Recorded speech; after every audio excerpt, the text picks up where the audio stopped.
ప్రస్తుతం మనతో పాటు ప్రముఖ ఆధ్యాత్మికవేత్త ఐకాన్ ఆస్ట్రాలజర్ గట్టుపల్లి సురేష్ బాబు గారు ఉన్నారు. గురువుగారితో మాట్లాడేద్దాం. నమస్కారం గురుగారు. జై శ్రీమన్నారాయణ. ఫిబ్రవరి మాసం మాఘ మాసం కన్యారాశి వారి పరిస్థితి ఈ నెల విశేషంగా ఎలా ఉండబోతుంది, ఎటువంటి జాగ్రత్తలు తీసుకుంటే బాగుంటుంది అంటారు? ఖచ్చితంగా మనం చూసుకున్నట్టయితే కనుక కన్యారాశి అనగానే ఎక్కువ మంది వ్యూవర్స్ కూడా వెయిట్ చేస్తూ ఉంటారు. ఎందుకంటే మ్యాక్సిమం వాళ్ళే ఎక్కువగా ఇలాంటి నమ్మటం అని ఉంటుంది. కానీ అలా కాదు, అందరూ నమ్ముతారు. బట్ కన్యారాశి వాళ్ళు ఏంటంటే ఒక దగ్గర నమ్మకం కలిగిందంటే వాళ్ళు నమ్మారు ఒకరిని అంటే ఆ నమ్మకం కోసం వారు ఎక్కడి దాకానే వెళ్తారు. ఎవరైనా సరే ప్రపంచంలో ఒక వ్యక్తిని నమ్మాలి అంటే ఆ నమ్మకమైన వ్యక్తి కన్యారాశి వాళ్ళే వెళ్తారు.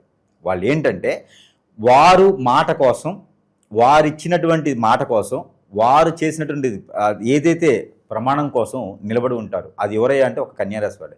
ప్రపంచం మొత్తం ఒకవైపు ఉన్న కాలం మొత్తం కలియుగ శాతం మారిపోతున్నా కన్యారాశి వారు మారారు అంటే నమ్మశక్యం కాదు. అలా ఉన్నారు అంటే కన్యారాశి వాళ్ళు కాదు, వాళ్ళు హైబ్రిడ్ అనుకోవచ్చు. కన్యారాశి వారి సొంతం, మాట తప్పని గుణం. కాబట్టి అలాంటి కన్యారాశి వారికి నరదిష్టి, నరఘోష, శత్రుభయం, శత్రుపీడ ఎన్నో రకాలు ఉంటాయి. దాంతో ఆర్థిక స్థితిగతులు కూడా మెరుగ్గా ఉంటాయి. వీరు ఎంతైనా సంపాదించగలుగుతారు. పెట్టుబడులు అనేటువంటి వ్యాపారం చేస్తారు. సలహాలు ఇచ్చి మరీ బ్రతకగలుగుతారు. అంటే సలహాలతో ఎంతోమంది ఉత్తీర్ణులయ్యి ఆ సలహాలు తీసుకుని కోటీశ్వరులు అయ్యి ఉన్నారు. అందరూ అనుకుంటారు కన్యారాశి వారు ఇంతమందికి సలహాలు ఇస్తున్నాడు, మరి వీరికి ఎంత సంపాదించుంటారని. వాళ్ళేం సంపాదించుకోరు. వారి డబ్బు ముఖ్యం కాదు, మాట ముఖ్యం. ఎదుటి వాళ్ళందరూ వీరి సలహాలు తీసుకొని బాగుపడతారు చూసారా, అది వాళ్ళకి ధైర్యం. కాబట్టి వీరి చేత నుంచే సహాయం పొంది చివరికి ఒట్టి చేతులు చూపిస్తారు, లేదా కట్టపలా పొడుస్తారు వీరు ఎదగకూడదు అని. కాబట్టి కన్యారాశి వారు ఉన్నటువంటి ఇల్లైనా, ప్రపంచమైనా, రాష్ట్రమే కాదు ప్రపంచమైనా, ఏ వ్యవస్థ అయినా సరే అది ఆకాశానికి అందుకునేలా ఉంటుంది. కాబట్టి అలాంటి వారికి ఆర్థిక స్థితిగతులు, ఆర్థిక సంక్షోభం కూడా ఎక్కువగానే కనిపిస్తూ ఉంటుంది. వీరితో పాటు ఇతరు ఒక మాస్టర్గా ఉన్నారనుకోండి, స్టూడెంట్స్ ఒక 40 మంది ఉంటే 40 మంది కూడా కలెక్టర్లుగా, లాయర్లుగా, రాజకీయ నాయకులుగా, ఏదో రకం రౌడీలుగా కూడా మారేటువంటి పరిస్థితి. కన్యారాశి వాళ్ళు మాత్రం అలా ఉండిపోతారు. అంటే స్టూడెంట్స్ ఏమో విచ్చలవిడిగా సంపాదించుకుని వెళ్ళిపోతూ ఉంటారు, ఈ మాస్టర్ మాత్రం అలా ఉండిపోతారు. వాళ్ళే కన్యారాశి వారు. ఎవరైనా ఉన్నారేమో జాగ్రత్త గమనించుకోండి. ఇక ఈ కన్యారాశి వాళ్ళకి ఆర్థిక స్థితిగతులు అయితే ఈ ఫిబ్రవరి మాసంలో కొంతమేర బాగానే ఉంటాయని చెప్పొచ్చు. వీరి చేతి నుంచి ఎవరికైనా డబ్బులు ఇస్తే అవి రావు, కొట్లాట్లు, గొడవలు. ఎందుకంటే వీరి అస్తవాయ అలాంటిది. వీరి చేతి నుంచి తీసుకున్న ప్రతి ఒక్కరు బాగుపడతారు. చివరికి వీళ్ళని గట్టిగా గడప అవతలకి నుంచి రోడ్డు మీద తోసేస్తారనమాట. అందుకని వీరు ఎవరికి డబ్బులు ఇవ్వకూడదు. ఇచ్చారంటే మళ్ళీ అడిగేటువంటి డబ్బులు ఇవ్వకూడదు. గిఫ్ట్ అడిగేటువంటి డబ్బులుగా ఇవ్వకూడదు. ఇకపోతే ఆర్థిక స్థితిగతులు అయితే వీరికి ఎలాంటి వ్యాపారమైనా చేసుకోవచ్చు, ఏ రంగంలోనే అడుగుపెట్టవచ్చు. ఇది ఒక అదృష్టం అని చెప్పొచ్చు. ఎలాంటి రంగానికైనా అడుగుపెట్టవచ్చు. కానీ బెట్టింగులు, పార్ట్నర్షిప్ వ్యాపారాలు పనికిరావు. అలాంటి చెడు వ్యసనాలకి బానిసయ్యి ఇంకొకరిని ఇబ్బంది పెట్టి ఇలాంటి వ్యాపారాలు వీరు అసలు చేయరు. అలాంటి ఏమైనా చేసేటువంటి ఆలోచన ఉంటే వైదొలగాలి. ఇకపోతే ముఖ్యంగా ఈ కన్యారాశి వాళ్ళకి ఆర్థిక స్థితిగతులు ఇంకా మెరుగవ్వాలి, వారి మీద చెడు దృష్టి కానీ చెడు వ్యసనం కాడు ఉండాలి అనుకుంటే గనక వీరు ఒక చిన్న పరిహారం చేసుకోవచ్చు. అది ఏమిటంటే గనక సాంబ్రాణి ఊదు అంటారు. ఆ సాంబ్రాణి ప్రతిరోజు కూడా గుగ్గిలం సాంబ్రాణి, అలానే దాంట్లో ఈ దాల్చిన చెక్క పౌడర్ ఒక చిటికెడు, లవంగాల పౌడర్ ఒక చిటికెడు, అలానే బిర్యానీ ఆకు కొంత, ఇవి కూడా ముక్కలు చేసి కొంత, ఇవి కూడా ఇంట్లో వారు ఎక్కడైతే ఉంటారో అక్కడ ఒక చిన్నపాటి 5 నిమిషాల పాటు ధూపం వేసుకుంటే వీరిలో ఉన్నటువంటి నెగిటివిటీ పోతుంది, గ్రహదోషాలు పోతాయి, ఆర్థిక స్థితిగతులు మెరుగవుతాయి. ఎవరైనా వీరి దగ్గరికి వచ్చేసి ఆదాయ వనరులు చూపించేటువంటి అవకాశం మెరుగవుతుంది. వీరికి పేరు, ప్రఖ్యాత, హోదా, డబ్బు, పలుకుబడి అన్నీ కూడా సమపాలలో వచ్చేలాగైతే ఉంటుంది. స్ట్రెస్ నుంచి బయటపడేలా ఉంటుంది. కాబట్టి ఈ చిన్న పరిహారం వారు చేసుకోవచ్చు. ప్రస్తుతానికి శుభకార్యాలకు అంత అనుకూలంగానే ఉంటుందంటారు, లేదంటే కాస్త వెయిట్ చేస్తేనే బాగుంటుందంటారు? ఇక వీరు శుభకార్యాలు అయితే మాత్రము 30 సంవత్సరాలు దాటి కూడా ఒక్కసారి కూడా పెళ్లి కానటువంటి కన్యారాశి వారు ఎవరైతే ఉన్నారో వారికి శుభం పలుకుటువంటి కాలం కూడా వస్తుంది అనేటువంటి పరిస్థితి ఈ ఫిబ్రవరి మాసంలో కనబడతా ఉంది. అన్ఎక్స్పెక్టెడ్గా పెళ్లి సంబంధాలు కుదరటం, అన్ఎక్స్పెక్టెడ్గా పెళ్లిళ్ళు కూడా జరిగిపోతాయి సుమి. అలానే ఏదైనా శుభకార్యాల్లో పాల్గొనడం కూడా వీరికి మంచి జరుగుతుంది. ఆ శుభకార్యాల్లో ఎవరైనా అమ్మాయి కానీ అబ్బాయి కానీ తగలడం అంటే ఎదురు తగలటం కాదు. అలా ఎవరైనా కనిపించి వారి పేరెంట్స్ వీరి పేరెంట్స్ మాట్లాడుకొని అన్ఎక్స్పెక్టెడ్గా అదే మండపంలో పెళ్లి కూడా జరగవచ్చు. అందుకని ప్రతి శుభకార్యానికి కూడా వీరు అటెండ్ అవ్వాలి. ప్రతి శుభకార్యానికి ఆ ఫంక్షన్కి వెళ్ళి అందరినీ పలకరించాలి. బాబాయ్, పిన్ని, మా అత్తయ్య, నాయమ్మ, బావా, బావమర్ది అందరినీ పలకరించుకుంటూ ఉంటే ఎవరొకరి దగ్గర నుంచి సంబంధం వచ్చేస్తుంది. కాబట్టి వీరికి పెళ్ళి అవుతూ ఉంది. అలా కాకుండా ఏదైనా శుభకార్యంలో వీళ్ళు పాల్గొన్నారంటే ఏదో రకమైనటువంటి వనరుల్లో వీరు బాగుపడేందుకు, వీరిలో స్ట్రెస్ పోయేందుకు, వీరికి పేరు ప్రఖ్యాత వచ్చేందుకు మాత్రం ఖచ్చితంగా తోడ్పడుతుంది. కాబట్టి ఏ శుభకార్యాన్ని కూడా వీరు వదలొద్దు, వెళ్ళిపోతూనే ఉండాలి. ఇక అలాంటి కూడా దగ్గర కూడా నరదిష్టి నరఘోష రాకుండా ఉండాలి. అలాంటి దగ్గర కూడా వీరికి శుభకార్యాలు కూడా మంచి జరగాలి అనుకుంటే కనుక ఇక ఈ స్వీట్స్ ఉంటాయి, స్వీట్స్ కానీ చాక్లెట్స్ కానీ పిల్లలకి ఇస్తే జలుబు చేస్తుంది, పిల్లలకి ఇస్తే పళ్ళు పోతాయి. కాబట్టి పెద్దలకే, అడుక్కునే వారికైనా లేకపోతే ఫ్రెండ్స్కైనా సరే ఎక్కడైనా స్వీట్స్ ఇవ్వటం, లేదా చాక్లెట్స్ లాంటివి ఇవ్వటం, లేదా అలాంటి ఫంక్షన్కి వెళ్ళేటప్పుడు 1 కిలో స్వీట్స్ లేకపోతే ఒక కిలో చాక్లెట్స్ తీసుకుని వెళ్ళేసి వారికి ఇవ్వడం ద్వారా వీరికి మంచి జరుగుతుంది. అలానే వీరికి ఇంకా మంచిగా అంటే ఈ లెమన్ టీ అని ఉంటుంది. ఈ లెమన్ టీ ప్రతిరోజు కూడా తాగడం ద్వారా వారికి ఆరోగ్య స్థితిగతులు మెరుగవుతాయి. అలానే పేరు ప్రఖ్యాతి కూడా వచ్చేలా ఉంటుంది. కాబట్టి ఇవి చేసుకోవాలి. గురుగారు, అలాగే శత్రువులు ఎక్కువగా ఉన్నారు, లేదంటే మేమేం కొనుక్కున్నా కూడా అభివృద్ధిలోకి వస్తున్నా కూడా పక్క వాళ్ళు చూడలేకపోతున్నారు, ఏడుపులు ఎక్కువగా ఉన్నాయి, నరఘోష నరదిష్టి ఉంది, అలాగే అన్యోన్యంగా ఉంటారు భార్యాభర్తలు, వీళ్ళతో ఎఫ్ఐఆర్ పెట్టుకోవాలనో, వీళ్ళని విడదీసి వాళ్ళ వైపు మళ్లించుకోవాలనో, ఏదో ఒక మందు పెట్టడమో, చెడు క్రియలు ఇలా చేస్తూ ఉంటారు. దీని బారిన చాలామంది పడి ఇబ్బంది పడుతున్నారు. మరి దీనికి సొల్యూషన్ ఏంటని చాలామంది అడుగుతున్నారు. గురుగారు ఏం చెప్తారు వీటికి? ఖచ్చితంగా మనకి ఇప్పుడు కలియుగంలో ఉన్నాం. 2026 సంవత్సరంలో ఉన్నప్పటికీ కలియుగంలో ఉన్నాం. ఈ కలియుగ శాతం కూడా పాపాలు కర్మలు ఎక్కువగా ఉంటాయి. దీనికి తగ్గట్టుగా ఎక్కడంటే కనుక ఎక్కడ ఉంటుందంటే ఈ ప్రాబ్లము, ఎవరైనా సుఖంగా బతుకుతున్నారన్నా అంటే నలుగురు ముందు నవ్వినా కూడా చాలా సమస్యే, కొందించుకోవడమే. నవ్వితే కూడా అమ్మో వీరికి ఏం సమస్యలు లేవు కావాలి, ఓర్చుకోలేరు అన్నమాట ఎదుటివాళ్ళు. వీరికి ఏ సమస్యలు లేవు కావాలని చెప్పేసి వీరి మేము 10 ఏడుస్తూ ఉంటారు. అరే సుఖంగా బతికేదానికి లేదు. ఈ రోజుల్లో భార్యాభర్తలు ఎంతో సుఖంగా అన్యోన్యంగా ఉండాలనుకుంటారు. కంఫర్టబిలిటీ చెక్ చేసుకొని పెద్దలందరి సమక్షంలో సాక్ష్యంగా పెళ్లి చేసుకుంటారు. పెళ్లి చేసుకొని కూడా వీరి మధ్యన ఎవరో వచ్చి పుల్లలు పెడతా ఉంటారు.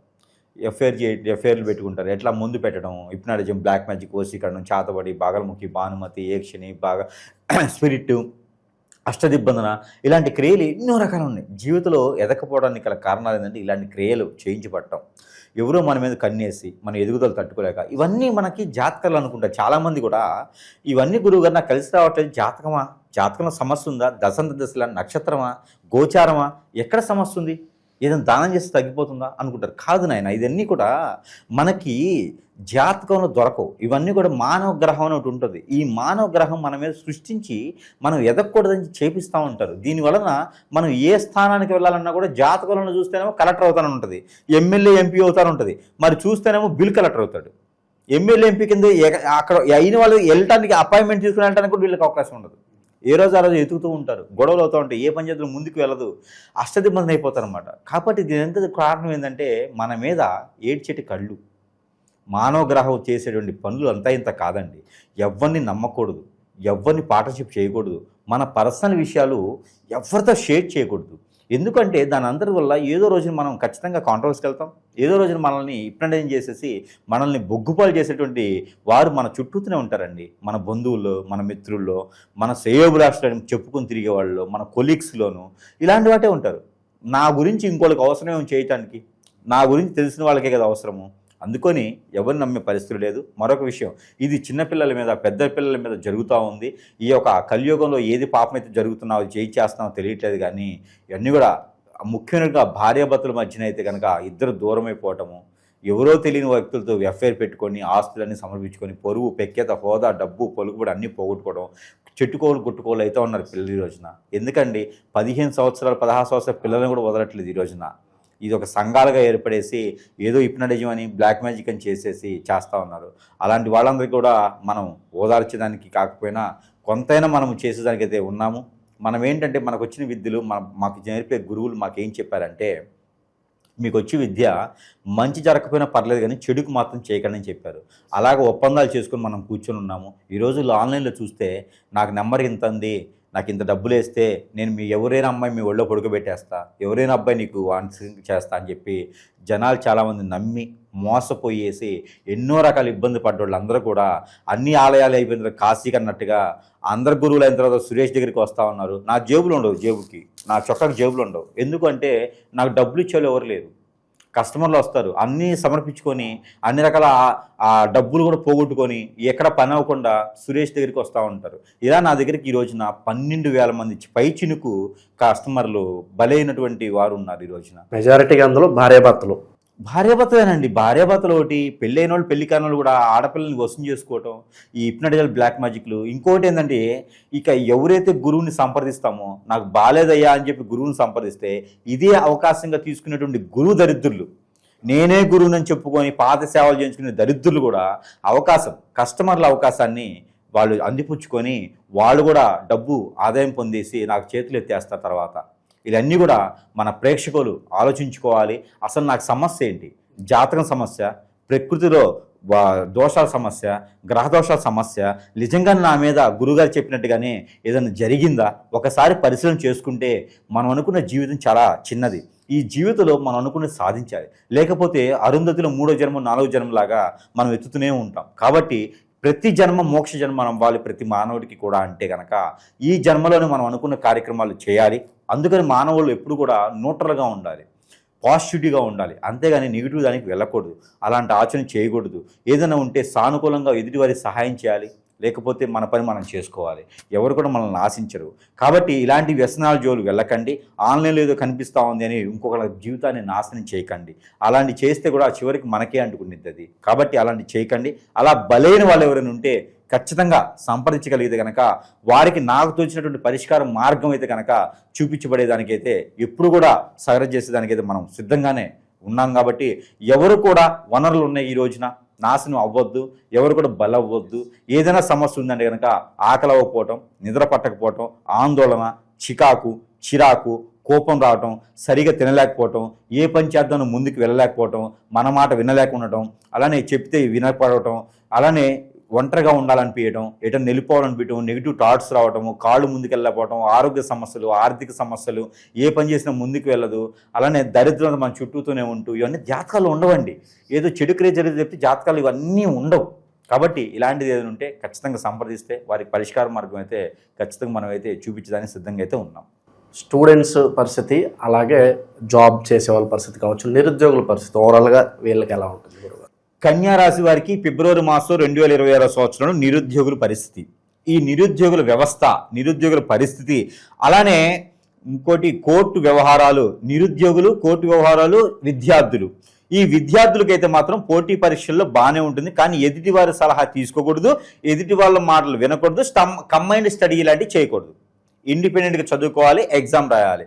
అప్పుడే వీరికి మంచి నైపుణ్యం కలిగినటువంటి ఉత్తీర్ణులు అయ్యేదానికి చాలా ఆస్కారం కనిపెడతా ఉంది. ఇకపోతే వీరికి నిరుద్యోగులు జాబ్ ప్రకారంగా ప్రయత్నం చేయాలి. ఎవరినో నమ్మి కన్సల్టెన్సీ వాళ్ళకి డబ్బులు ఇవ్వకూడదు, బ్రోకరేజ్ వాళ్ళకి డబ్బులు ఇవ్వకూడదు. వీరిగా ప్రయత్నం చేస్తే సరిపోతుంది.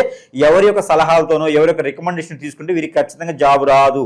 కాబట్టి వీరికి వేరే సొంత ప్రయత్నం చేసుకుంటే కనుక ఏదో రకమైనటువంటి జాబ్ అయితే కనుక వీరికి ఈ నెలాఖరు లోపు, అంటే ఫిబ్రవరి మాసం చివరి ఆఖరి లోపు అయితే కనుక ఖచ్చితంగా వీరికి కాల్ లెటర్ అయితే వస్తుంది. ఏదో రకమైన జాబ్ చేస్తారు. కన్యారాశి వాళ్ళు జాబులు చెయ్యరు. మ్యాక్సిమం కన్యారాశిలో జాబ్ చేశారంటే హైఫై జాబే ఉంటుంది. అది కలెక్టరు లేకపోతే దానికి మించి ఎమ్మెల్యేనో ఎంపీనో ఉంటుంది తప్పితే చిన్న చిన్న జాబులు చేరుసుమి. ఇక వీరి వ్యాపార వృద్ధి కూడా పెట్టుబడి తక్కువగా.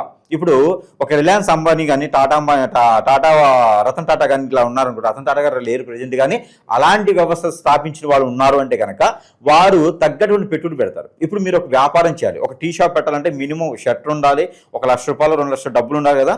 వారికి అలా అవసరంలా. టీ షాప్ పెడతారు, మీరు 2000 రూపాయలు సంపాదిస్తారు, 4000 సంపాదిస్తారు. కన్యారాశి వారు కదా, కానీ పెట్టుబడి తక్కువ అవుతుంది. ఆ సలహాలు కావాలంటే కన్యారాశి వాళ్ళ దగ్గరికి వెళ్ళాలి. వాళ్ళు మాత్రమే తీసుకోగలుగుతారు ఆ సలహాలు, వాళ్ళు మాత్రమే ఇవ్వగలుగుతారు. అలాగే వీరికి పెట్టుబడి తక్కువతో ఎక్కువ లాభం వచ్చేటువంటి వ్యాపారం వీరు సొంతం. వీరికి పెట్టుబడి ఏంటంటే వీరి తెలివితేటలు, వారి తెలివితేటలతో బతుకుతారు. కాబట్టి వారి వ్యాపారంలో ఎందులో అడుగు పెట్టినా కూడా పేరు ప్రఖ్యాత కాదు, ఉత్తీర్ణులు అయ్యేదానికి, మంచి లాభాలు చేకూర్చేదానికి కూడా మంచి సానుకూల వాతావరణం ఉంటుంది. కాకపోతే వీరి చేతిలో డబ్బులు నిలబడవు. కాబట్టి ఎప్పుడు కూడా ఈ యొక్క మాధ్యమాల ద్వారా, ఫోన్పే, గూగుల్ పేలు ఉంటాయి కదా, వాటి ద్వారానే వీరు డబ్బులు ట్రాన్సాక్షన్ చేసుకుంటే మంచిది. ఎందుకంటే చేతి నుంచి డబ్బులు పోతే రావు. ఇవి కూడా ఈ వృత్తిలో బాగా రావాలి, రాణించాలనుకుంటే బాదమాయలు ఉంటుంది. ఈ బాదమాయలు ఉదయించే సూర్యుడికి ఒక రోజు 10 నిమిషాల పాటు చూపించాలి. చూపించే ఆయిల్ ప్రతిరోజు కూడా 2 చుక్కలు చేతులు వేసుకుని శానిటైజ్ చేసుకోవాలి. తల మీద 2 చుక్కలు వేసుకోవాలి, షోల్డర్ మీద 2 చుక్కలు వేసుకోవాలి. ప్రతిరోజు కూడా ఏ సమయం చేసుకోవచ్చు. ఇలా చేసుకున్నట్లయితే కనుక నరదిష్టి, నరఘోష, శత్రుభయం ఉండదు. ఆర్థిక స్థితిగతుల నుంచి ఎప్పటికప్పుడు వైదొలుగుతూ ఉంటారు. వీరి చేతి నుంచి డబ్బులు ఇచ్చినప్పుడు మళ్ళీ తిరిగి వస్తూ ఉంటాయి అన్నమాట. వీరు ఈ పని చేయాలి. అలానే వీరికి వాస్తు దోషాలు బాగాలేకపోతే వీరిలో అనేజీ అయిపోతుంది. వాస్తు కూడా కరెక్ట్గా ఉండాలి వీరికి. అలా వాస్తు బాగలేదు అనుకుంటే కనుక ఇంట్లో ప్రతిరోజు కాకపోయినా కనీసం వారం రోజుల్లో ఆవు పంచుకొని ఉంటుంది. ఈ ఆవు పంచుకొని చల్లాలి. పసుపు కొమ్ములు 2 గుమ్మానికి కట్టుకోవాలి. అలాంటి జీడి గింజలు, పసుపు గింజలు, జాజికాయలు, కరక్కాయలు ఇవన్నీ కలిపి కోసుకొని మనకి గుమ్మానికి కట్టుకోవాలి. దాంట్లో కూడా కుంకుమ కొంచెం వేసుకోవాలి. దాంట్లో కూడా గురి గింజలు 2 వేసుకోవాలి. ఇలాంటి గుమ్మాన్ని కట్టుకున్నట్టయితే కనుక వాస్తు ప్రకారంగా ఏమైనా దోషాలు ఉన్నా, వాస్తు లేదన్నా నరదిష్టి నరఘోషం ఉన్నా, చేతబడులు ఇట్లాంటివి జయించినా కూడా వాస్తు దోషం తగ్గిపోతుంది.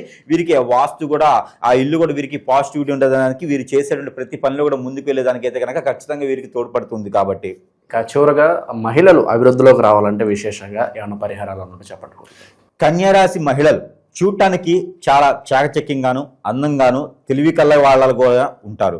కన్యారాశి మహిళలను ఎవరైనా పెళ్లి చేసుకున్నారంటే అష్టదరిద్రుడే కాదు, నిష్టదరిద్రుడు కూడా మంచి స్థాయికి వెళ్ళిపోతారు. అందుకే కన్యారాశిలో ఉన్న వాళ్ళ పిల్లలకి, ఆడపిల్లలు ఎక్కువ దొరకరు. కన్యారాశిలో దొరికిందా అంటే అదృష్టం. ఎదురు కట్నం ఇచ్చి పెళ్లి చేసుకోవచ్చు. ఖచ్చితంగా చెప్తున్నా, కన్యారాశి పిల్లల్ని ఏ రాశి వాళ్ళని చేసుకోవచ్చు. ఏదైనా పరిహారం తర్వాత చూసుకోవచ్చు. ఎందుకంటే కన్యారాశి పిల్లల ఆడపిల్లలు దొరకటమే చాలా అరుదు.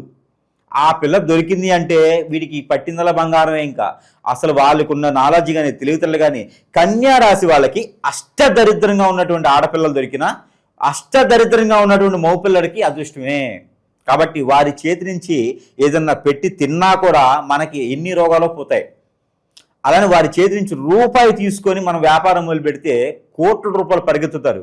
కన్యారాశి వాళ్ళు ఎదురొస్తే ఎల్లుని పని 2 పనులు అవుతాయి. ఒక పని కోసం వెళ్తే 2 పనులు అవుతాయి. అలానే కన్యారాశి వారు మంచినీళ్ళు ఇచ్చినా కూడా మనకి మంచి మైండ్లో స్ట్రెస్ అనేది పోతుంది. కాబట్టి అలాంటి కన్యారాశి ఆడపిల్లలు ఎవరైతే ఉన్నారో, అలాంటి కన్యారాశి స్త్రీలు ఎవరైతే ఉన్నారో వారికి అదృష్టం ఉండదు. ఎందుకంటే ఎప్పుడు ఈ నరదిష్టితోనే బాధపడుతూ ఉంటారు. ఎందుకంటే వారు చాలా అందంగా ఉంటారు, చూడ చక్కగా ఉంటారు. కాబట్టి వారు ఎప్పుడు కూడా ఈ అందం ఎందుకురా బాబు ఇంత అందం ఇచ్చావు నాకు అనేటువంటి పరిస్థితిలో ఎప్పుడు స్ట్రెస్ అవుతూనే ఉంటారు. కన్యారాశి వారికి సుఖ సంసారం అంటే భర్తతో ఎప్పుడు ఇబ్బందులు ఉంటూనే ఉంటాయి. ఎప్పుడు వారు స్ట్రెస్ అవుతూనే ఉంటారు పెళ్ళైన తర్వాత. కాబట్టి వీరు కూడా ఎవరో దొరికిందిలే సంబంధం, పెళ్ళి అవ్వట్లేదు, మా నాన్నగారు తీసుకొచ్చి పెట్టేశారండి, చేసేసారంటే అవ్వకుండాను మంచి సంబంధం వీరు కూడా చూసుకునే అవకాశం మన కలియుగంలో ఇప్పుడు దాపరించింది. కాబట్టి కన్యారాశి ఆడపిల్లలు ఎవరైతే ఉన్నారో సంబంధాలు చూసుకోవాలి. వీరికి వీరే కూడా పరిశీలన చేసుకోవాలి. ఏ రాశి వారని కాదు, ఆ మనసు నాకు నచ్చుతా లేదని చూసుకోవాలి. ఎందుకంటే అతి ప్రేమ చూపిస్తారు. అంటే అంత గొప్ప ప్రేమ ఇంకెవరు చూపించలేరు. కన్యారాశి వారు చూపించినటువంటి గొప్ప ప్రేమ ఎవ్వరి తరం కాదు. కాబట్టి దానికి తగ్గట్టుగా ఎదురుగా ఉండాలి. ఇప్పుడు మొరటోడికి మొగల పువ్వు ఎట్లా తెలియదు కదా, అలానే మనం చూపించేటువంటి అభిమానం, ప్రేమ, ఆప్యాయత, అనురాగం ఇవన్నీ కూడా లెక్కేసేవాడు కాదు. వాటిని ఊహించుకొని వాటికి సమపాలన చేయలేకపోయినా వాటిని అర్థం చేసుకునేవాడు ఎదురుగా ఉంటే ఖచ్చితంగా వీరు నెగ్గినట్టే. వీరు నమ్ముకున్న వారు నెగ్గారంటే వీరు నెగ్గినట్టే కదా. అలాంటి చూసుకోవాలి. ఇక జాబుల పరంగా కానీ, ఆర్థిక స్థితిగతులు కానీ, నరదిష్టి, నరఘోష, శత్రుభయం, శత్రుపీడ, అలానే గ్రహదోషాలు, పితృదోషాలు, కాలసర్పదోషం, నాగదోషం, కుజదోషాలు ఇలాంటివి ఉన్న వాళ్ళు కూడా కన్యారాశి ఆడపిల్లలు అయితే ఉన్నారు. వారందరికీ కూడా ఒకే ఒక పరిహారం చేసుకోవచ్చు. గురువారం రోజున వేప చెట్టు లేదా రావి చెట్టు మొదట్లో ఒక 4 చెమ్ములు నీళ్లు పోసి, ఆ చెమ్ముల నీళ్ళలో పన్నీరు, కుంకుమ పువ్వు, రోజ్ వాటర్ కలిపినటువంటి నీరు పోసి అక్కడ మట్టి ప్రమిదలో 2 ఒత్తులేసి ఆవు నెయ్యితో కానీ కోకోనట్ ఆయిల్తో కానీ దీపారాధన చేసుకోవాలి. ఆ దీపారాధన కూడా ఎట్లా చేయాలంటే కనుక ఏ చెట్టు కింద, నేను చెప్పినట్లు ఏ చెట్టు కింద సరే ఆ రావి ఆకులు తీసుకోవాలి. ఒక 3, ఒక ఆకు పైన ఒకటి, ఒక ఆకు పైన ఒకటి పెట్టిన తర్వాత దానిపైన దీపారాధన చేయాలి. ఆకులు తొడిములు మన వైపు ఉండాలి. అలా పెట్టినటువంటి దీపారాధన వీరు చేసినట్టయితే కనుక అష్టైశ్వర్య ప్రాప్తి కలిగేదానికి ఉంటుంది. ఈ ఫిబ్రవరి మాసంలో ఏ వారమైనా చేసుకోవచ్చు. గురువారం, బుధవారం వస్తే చాలు. ఈ చేసుకున్నట్టయితే కనుక అన్ని రకాల దోషాలు కన్యారాశి ఆడపిల్లలకి తొలగిపోతే అష్టైశ్వర్య ప్రాప్తి కలుగుతుంది. ఖచ్చితంగా అలా తొలగిన వారు, అలా అయిన వారు గురువు గారికి ఎంతో కొంత దక్షిణైతే ఇవ్వాల్సి మీ. అలానే ఇప్పుడు ఎలా ఉందండి పరిస్థితి? మరి గురువు గారు మీరు ఇన్ని రకాలు చెప్తూ ఉన్నారు, ఇన్ని రకాల సమస్యలకి పరిష్కార మార్గం మీ దగ్గర చూపిస్తూ ఉన్నారు. మరి మేము చాలా దూరంలో ఉన్నాం, రాలేకపోతున్నాం. మరి మీ దగ్గరికి వస్తే ఎంత అవుతుందని భయపడే వాళ్ళు ఉన్నారు. నా దగ్గరికి వస్తే భయపడే అవసరం అయితే లేదు. నేను మనిషిని, అందులో మంచి గ్రహాన్ని, మంచి చేసేదానికి గ్రహాన్ని. అలానే చాలామంది కూడా అడుగుతూ ఉన్నారు. మన సంగతి అంటే మన దగ్గర వస్తువులు కూడా ఉంటాయని అందరికీ తెలుసు. అందులో మంత్రోచ్చారణ చేసిన వస్తువులు మనం ఇస్తూ ఉన్నాం అనమాట. అంటే మన దగ్గర ఏంటంటే సరస్వైన ధరల్లోనే వారి వద్దకే, అంటే వారి చెంతకే చేర్చేటువంటి సదవకాశాలు కూడా మన దగ్గర లభ్యపడుతున్నాయి ఈ రోజున. దాంట్లో మంత్రోచ్చారణ చేసి ఎలాంటి సమస్యలు ఉన్నా కూడా తీర్చేటువంటి వస్తువుల్లో కొన్ని అయితే మనం చెప్పగలుగుతాం. ఇప్పుడు ఎగ్జామ్ సీజన్, పిల్లలందరూ కూడా కష్టపడి చెడిపోయి చదువుతుంటూ ఉంటారు చాలామంది. చదువుకునే వాళ్ళని కూడా ఇబ్బంది పెట్టేవాళ్ళు ఉన్నారు ఈ రోజున దరిద్రులు. బాగా చదువుకునే వాళ్ళని ఈ వ్యసనంతో చదవద్దని చెప్తారు. వాడి దృష్టిని మార్చేస్తూ ఉంటారు, సినిమాలని షికారని చెప్తూ ఉంటారు. అలాంటి అందరూ బయటకు వెళ్ళి వీరి మనసు మైండ్ నిగ్రహంగా ఉండేసి బాగా చదువుకుని గుర్తుండేలాగా ఈ రోజుల పరిస్థితులు గుర్తుండట్లేదు. అలాంటి వారందరికీ కూడా విద్యార్థులే కాదండి, వ్యాపార వృద్ధి కావాలనుకున్న వారు, విద్యార్థులు, స్ట్రెస్ ఫీల్ ఉన్నవారు, జాబులు వెసులుబాటు, ఇలాంటి అందరూ కూడా ఇది ఒకటి క్యాండిల్, ఇది ఏమంటారు, మైనవొత్తి, కొవ్వొత్తి అంటారు. ఈ క్యాండిల్ ఒకటి మంత్రోచ్చారణ చేసి ఉంటుంది. దీంట్లో స్ట్రెస్ అయిన వాళ్ళు కానీ మనం అనుకున్న వాళ్ళందరూ కూడా ఈ క్యాండిల్ వెలిగించుకోవాలి. రోజుకు ఒక 10 minutes వెలిగించుకొని దీని ముందు కూర్చుంటే చాలు. వారికి ఉన్నటువంటి అనేజీ, అన్ఫిట్, స్ట్రెస్, కొంతమేర నరదిష్టి, నరఘోష, కొంతమేర చేతబడి ఇప్పినట్టు కూడా పోతుంది. ఈ క్యాండిల్ ఒక్కటి చాలు, జీవితాన్ని వెలుగు నింపుతుంది ఇలాగా. కాబట్టి ఈ క్యాండిల్ ఎవరికైనా కావాలంటే కూడా మంత్రోచ్చారణ చేసి ఉంటుంది. ఎవరికైనా కావాలంటే కూడా సంప్రదించు. దీంతోపాటు ఒత్తులు, ఎవరికైనా నిజంగానే హిప్నటిజం అయింది, బ్లాక్ మ్యాజిక్ అయింది, మందు పెట్టారు, చేతబడి అవుతుంది, అష్టదిబ్బంది అవుతుంది, నా దగ్గర నుంచి ముందుకు వెళ్ళలేకపోతున్నాను, నరదిష్టి, నరఘోష, శత్రుపిర్ర అన్నీ కూడా భార్యభర్తలు, ఎడబాటు, ఎన్నో రకాల సమస్యలతో కొట్టిపెట్టాడు. ఒత్తి, ఈ ఒత్తిలో యంత్రం ఉంటుంది. ఈ యంత్రం ఉంటుంది, ఈ యొక్క వాళ్ళ కోర్సును బట్టి ఉంటుంది. ఇది ఎన్ని ఒత్తి వేయాలనేది కోర్సును బట్టి ఉంటుంది అనమాట. ఈ ఒత్తి వెలిగించడంలో రోజు నైట్ పూట పడుకునేప్పుడు ఈ ఒత్తి వెలిగించుకొని పడుకోవాలి. ఇది 20 minutes కాలుతుంది. ఈ ఒత్తి వెలిగించుకొని కనుక ఇది వెలిగినంతసేపు దాన్ని చూస్తూ కూర్చోవాలి ఇలాగా. అప్పుడు వీరికి ఉన్నటువంటి నరదిష్టి, నరఘోష కాదు, శత్రుభయమే కాదు, వీరి ఆర్థిక సంక్షోభం నుంచి, ఇంకా వీరి మీద ఏదైనా ఎవరైనా వ్యసనంతో, రందితో, కుళ్ళుతో, కుతంత్రంతో, చెడు క్రియలు ఏమైనా చేయించినా కూడా ఈ ఒత్తి పనిచేస్తుంది. ఇది సరసమైన ధరలోనే ప్రేక్షకుల వద్దకి చెంతకే చేర్చిన సదవకాశాలు మన దగ్గర లభ్యపడుతూ ఉన్నాయి. ఇక అష్టదిబ్బందుల ముడుపు, ఇక ఇది సామరాణి, అన్ని రకాల అష్టదిబ్బందులు ఉంటుంది. ఈ అష్టదిబ్బందుల ముడుపు కూడా ఇంట్లో ప్రతిరోజు కూడా ధూపం వేసుకోవచ్చు. ఇంట్లో ఉన్న నెగిటివిటీ కూడా వెళ్ళేదానికి ఉంటుంది. ఇలాగ మన దగ్గర ఎన్నో రకాల వస్తువులు కూడా లభ్యపడుతున్నాయి. కాబట్టి ఎవరికైనా కావాలంటే కూడా సంప్రదిస్తే కూడా వారి చెంతకే చేర్చే సదవకాశాలు మన దగ్గర ఉన్నాయి. ఆ విధంగా చేసుకొని సుఖపడాలి, జీవితం బాగుండాలి. చిన్న జీవితం, ఎన్నో రకాల సమస్యలతో కొట్టుమిట్లాడే జీవితం సుఖంగా ఉండాలని మనస్ఫూర్తిగా కోరుకుందాం. మనం ప్రశాంతంగా కూర్చొని తినేలా ఉండాలి తప్పితే కూర్చొని తినేంతసేపు టెన్షన్తో తినకూడదు. అలానే ఈ వస్తువులు వాడుకోవడంతో ఏదైనా సమస్య ఉంటే పరిష్కార మార్గం కూడా మన దగ్గర లభ్యపడుతుంది. కాబట్టి దొంగ గురువులు నమ్మకండి దయచేసి. అలానే ఏదైనా ఉంటే ఇలాంటి వస్తువులతో కూడా మీకు ఉన్న సమస్యని దయచేసి సానుకూలం చేసుకునేలాగా ఉంటుంది. జీవితం ఒక భార్య, ఒక భర్త, పిల్లలు, తల్లి, తండ్రి, అత్త, మామ, ఇది చాలు. ఏదో మన అవకాశాలు ఉన్నాయని చెప్పేసి అని ఆస్తుల కోసం, అంతస్తుల కోసం ఇంకోళ్ళని పటాయించడం లాంటివి చేయకండి. అలాంటి వాటిని సహకరించకండి. దొంగ గురువులు నమ్మకండి. జయ శ్రీమన్నారాయణ.